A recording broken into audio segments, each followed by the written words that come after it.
question to ourselves today is, do I desire too much? Do I desire too much? The definition of desire, according to the Wikipedia dictionary, is a sense of longing for a person, an object, or hoping for a particular outcome. The same sense is described by emotions such as a craving or a hankering. Has anybody in here ever craved for something?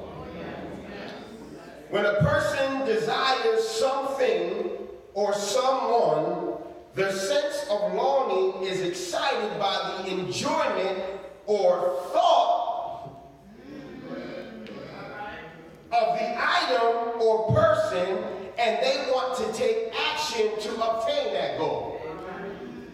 Now, what does this have to do with mental health? Because you have to understand that a desire first derives from a thought.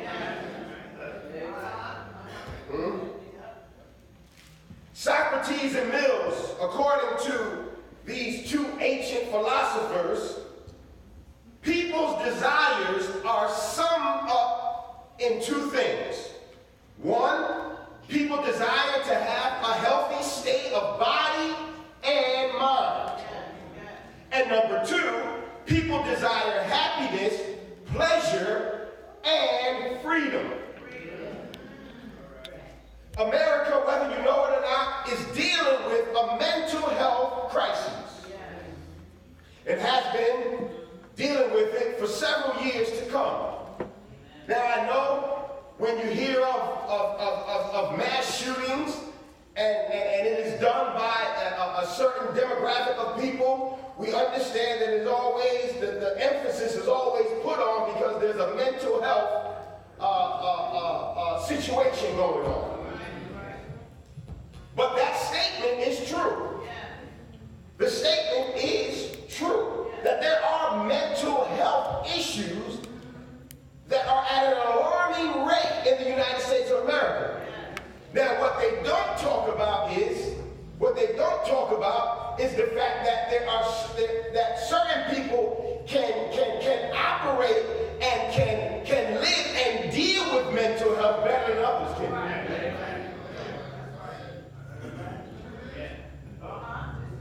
You see, because what Africans and African Americans have been throughout this country and throughout from where they came from and dealt with to come to this country, mental health had to be an issue. For you to have to endure, for you to have to watch your children be slaughtered and hanged and watch your spouse be pulled from your home and whipped and chained and treated like an animal, you had to have some mental health issues. To be able to endure, to watch these type of things happen to your family members, to your friends, to your loved ones, it had to have some type of impact on your mental state.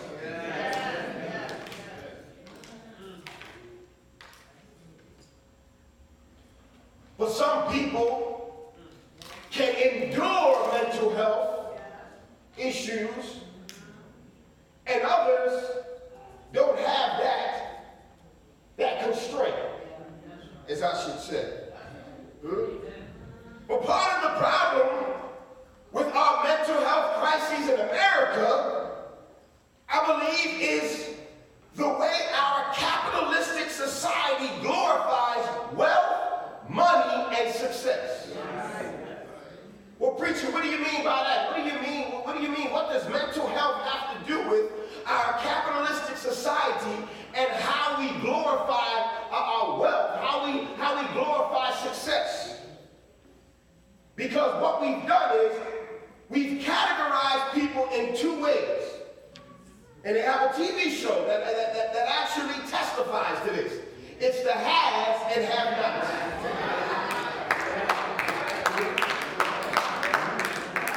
It's the haves and have-nots. And so so we spend all of our life from little babies, from when they're little babies, right? We work hard and we spend our money so our kids can wear a certain sneaker.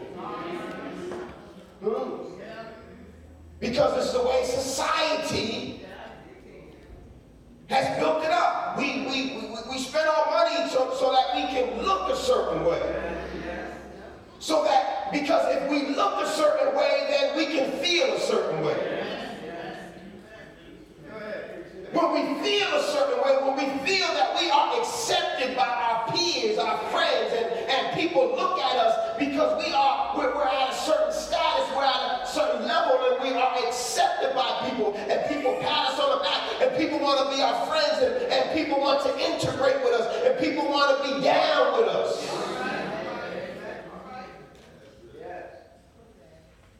But if you're the person in the have-not category, we talk about this bullying thing, which causes mental health issues when kids are bullied. Well, part of it, most of the bullying is because kids are in the have-not category. They may not look a certain way. They may not dress a certain way. They may not have as much money, or they may not have the sneakers like other kids have. And so it puts them in a have-not category. I don't have this, well, I have that, so I'm over here. You don't have this, you're over there. And they get picked on and they get bullied. And then they feel as if they're inferior, or they're no good, or they're of no value. And it travels with them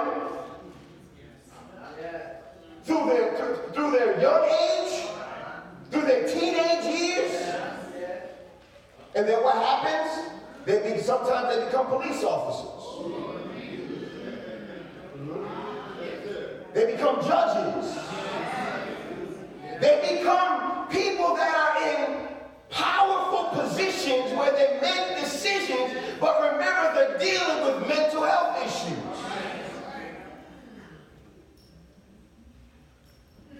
But like Obama said, most times we create the monster.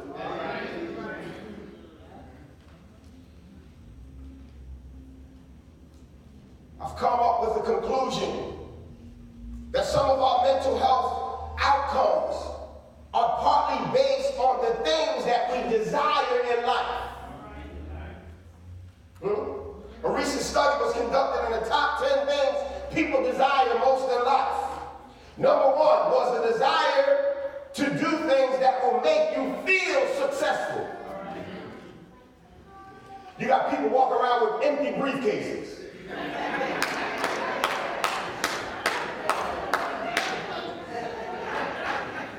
You got people walking around with business suits on and they don't conduct business. Scamming people, ripping people off. It happens all the time.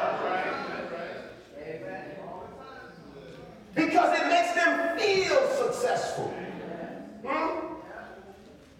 You want to get a high-paying job. You want to start your own business, to invest in the stock market, to make more money from your business or website. Number two, a desire to have better relationship with friends, family members, and your peers.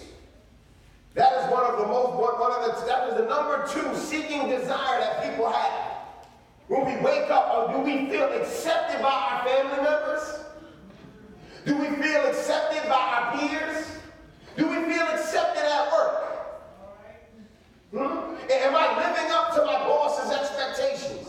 These are things that are always pondering in the back of our minds. Number three, a desire to save time. We want to work less and spend more time enjoying life pleasures. I've come to realize that in order to be mentally healthy, we need to have a balance in our life. We need to have a balance. Some of us are overworking ourselves, including yours truly. We work too much. We do too much. We say yes too much. We take on too much.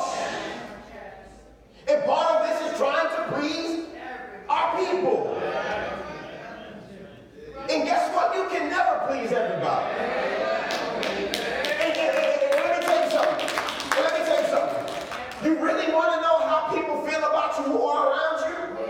Tell them no. If you want to know how somebody really feels about you, let them ask you for something and tell them no. Then they're going to really tell you how they really feel about you.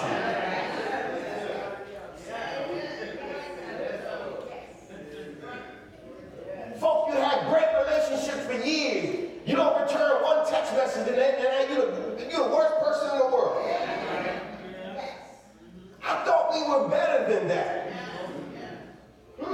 I can't get back to everybody, call everybody back and return every text message of one person. But when people do that, what they do is they reveal how they really felt about you during the time they were smiling at you, and during the time that everything was going good, they were patting you on your back. When my friends don't get back to me, you know what I say? He busy, or she busy. They'll get back to me when they get back to me, or I'll see you when I see you. Because my relationship is deeper than just a text message or a phone call. I know you better than that. I know you're not going to just deliberately ignore me.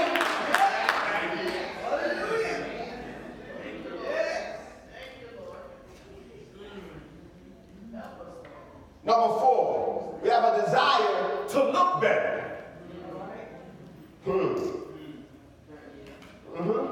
Part of the mental health crises in America.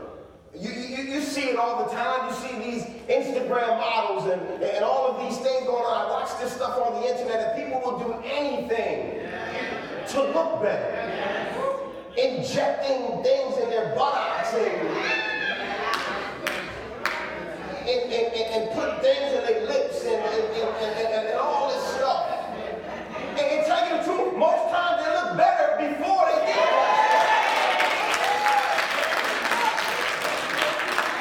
I'm looking at this stuff like you look a million times better than when you don't spend $100,000 and you don't look like nothing. See, if you can't accept, if you don't love yourself the way that you are, you'll never accept yourself. And guess what?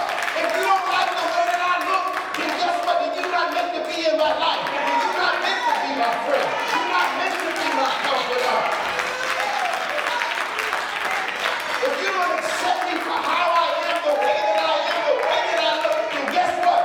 So Lord, bye-bye, I don't need you. Stop trying to change yourself to be accepted by other people.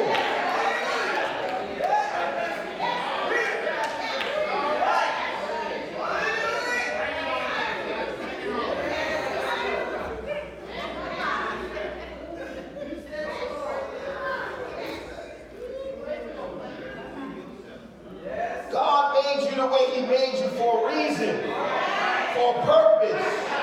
You don't have to fit into society's box and diagram of what they think looks good. You don't gotta like what I got on.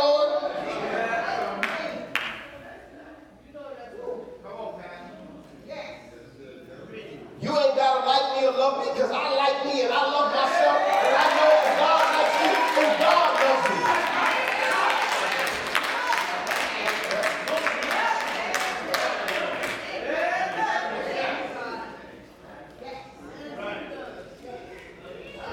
you. People going through all these changes and spending their life savings and going into debt to look different.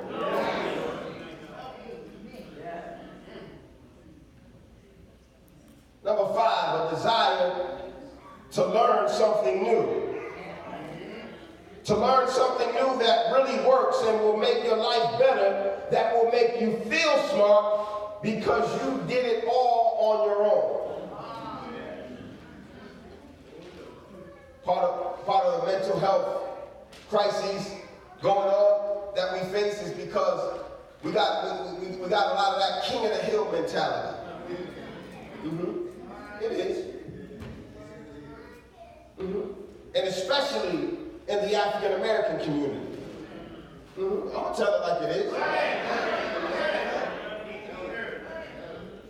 As a young minister, I would go to some older men, some older preachers and pastors, and some of them would just shun you. Because they don't want to help you. I'm telling the truth. I'm telling you from my own personal experience. We have this king of the hill mentality where we'd rather be successful by ourselves. And I'd rather not share my tactics. I'd rather not share my success. I'd rather not share my ideas, because if I give them to you, then you may be just as successful as me, or maybe even more successful.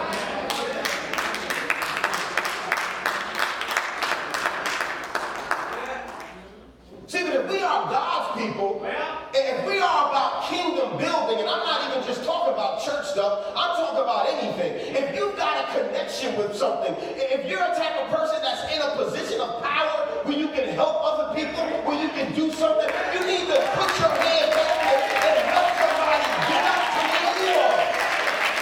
Stop trying to sit on the top of the hill by yourself.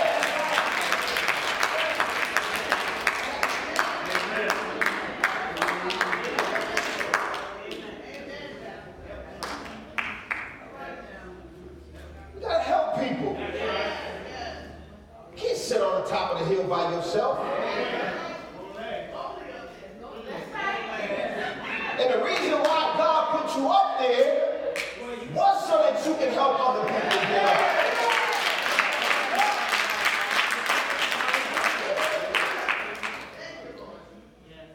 It said you want to know the true intent or integrity of a person, just give them some power.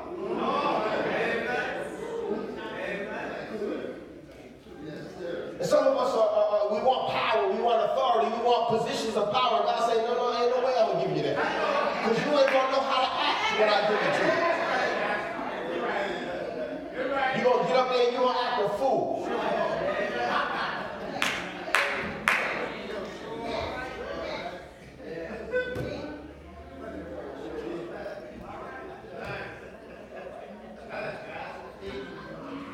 Number 6.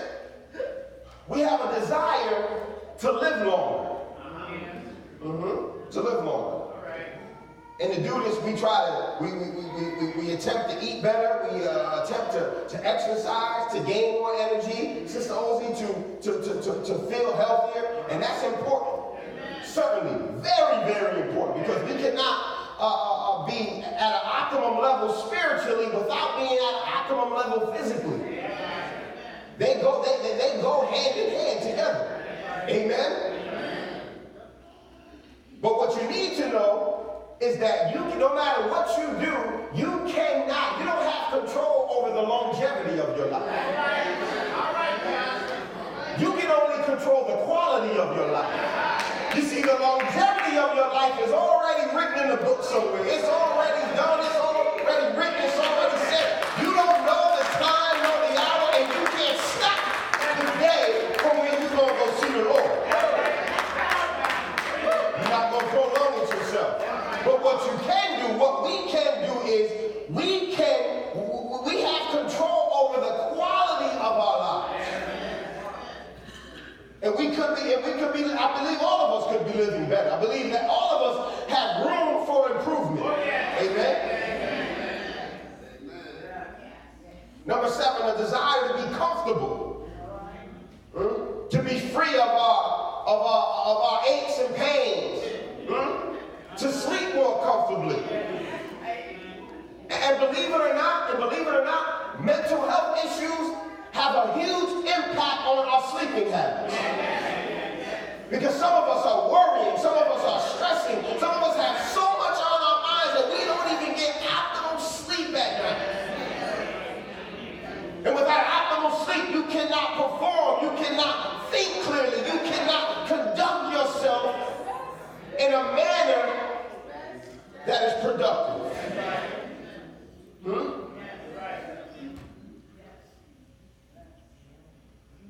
A desire, number 8, a desire not to be lonely.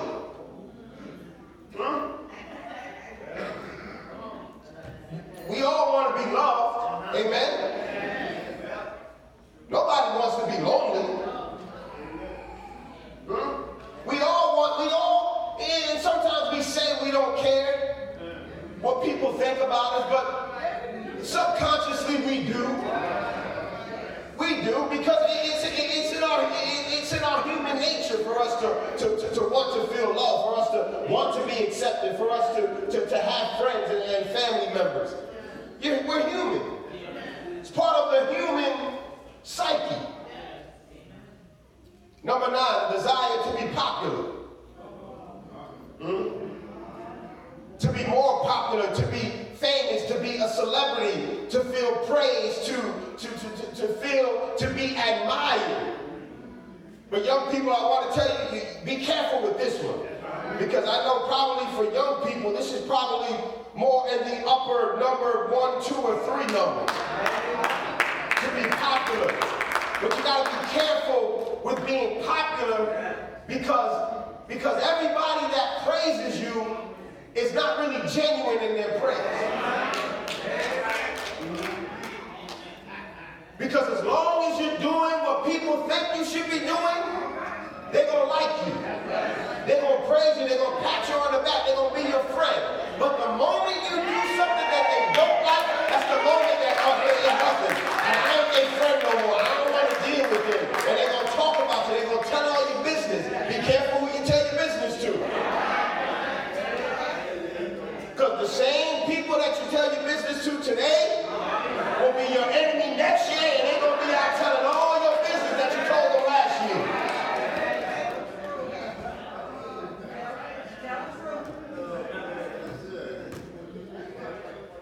Sometimes you just gotta keep things between you and God.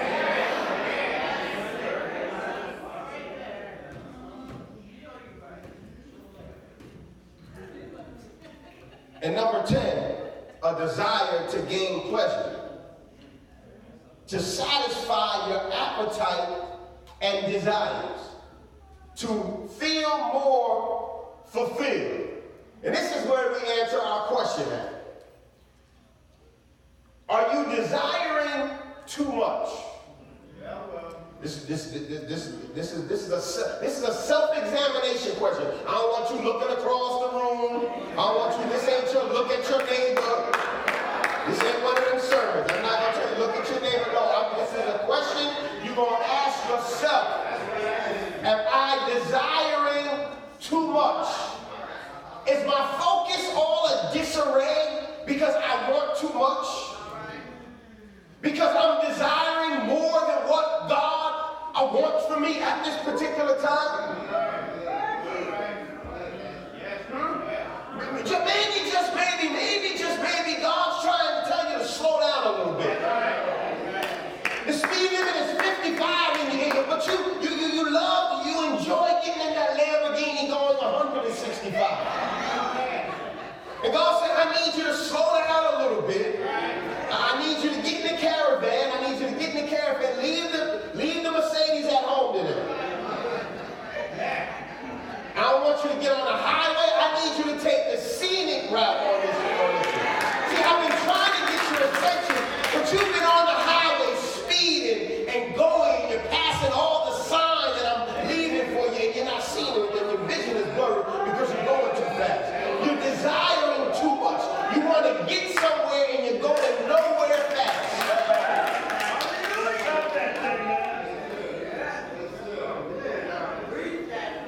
It reminds me of people that blow around you, right? Yeah.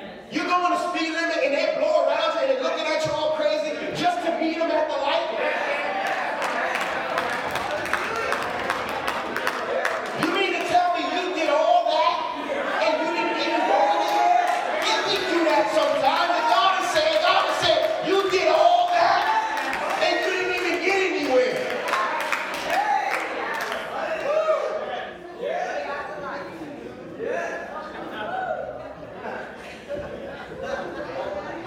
Sometimes we're desiring too much.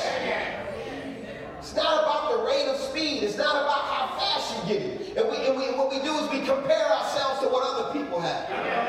Well, so-and-so is at this age. age, and so-and-so's got this, and so-and-so's got that, and I should be there, and I should be doing this, and then your mind starts to kill you, and then you start thinking, woulda, coulda, shoulda. Well, if I would have did so-and-so like so-and-so did, then I would be in a better position right now. And God is saying, no. The reason why you're in the position that you're in right now is because I put you in a different lane. You are not so-and-so. You are you. You are designed for your purpose. You are designed for your destiny. Stay in your lane and pay attention to where I'm trying to take you.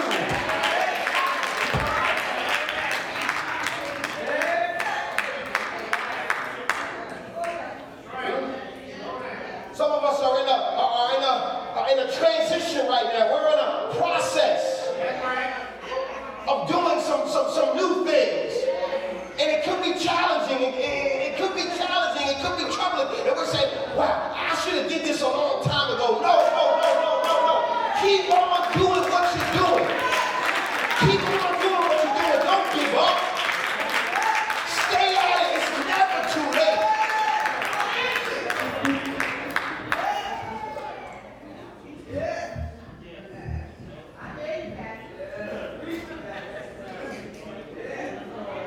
But sadly enough, none of the top 10 desires that we see here, none of them were to glorify God. Or even to be with God. Or oddly enough, all the desires are obtained from God. The psalmist David says that it's one thing. He says, one thing I desire of the Lord, that I will seek him. Notice he said, one thing.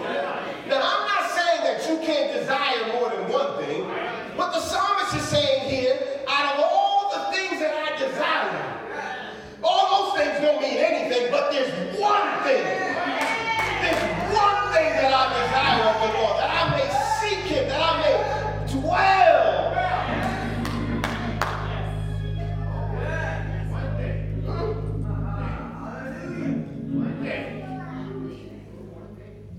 One thing I have desired of the Lord, that I will seek after, that I may dwell in the house of the Lord all the days of my life, to behold the beauty of the Lord. See, the psalmist understood that there's beauty in being in God's presence.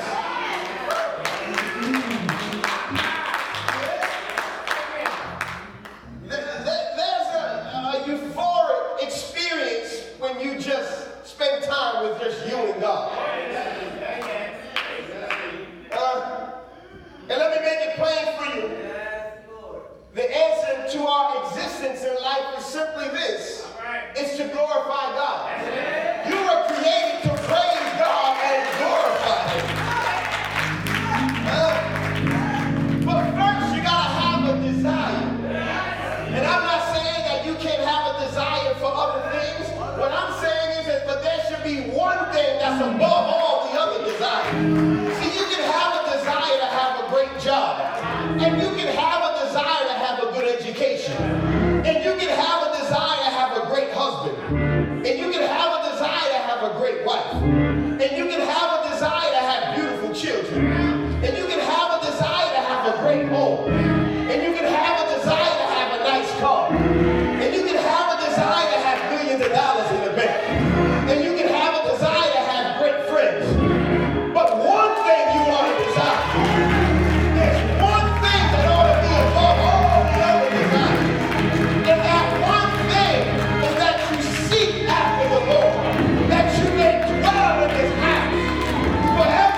of your desire for God? Is what you desire getting in the way of you doing the will of God? Is what you desire a stumbling block to your relationship with God? Psalmist said, one thing. When you leave this place, there ought to be one thing that you desire the Lord. That you may seek, that you may dwell in his house. Not just now, but forever. I wonder if I got some witnesses, some people that want to dwell in God's house forever and ever and ever and ever. There's no place like dwelling in God's house. There's no place like God's place. There's no place like a dwelling place where God is. So whatever your desire, just be sure that all of those desires don't go on top of that one thing, that one desire, that you may dwell in the house of the Lord.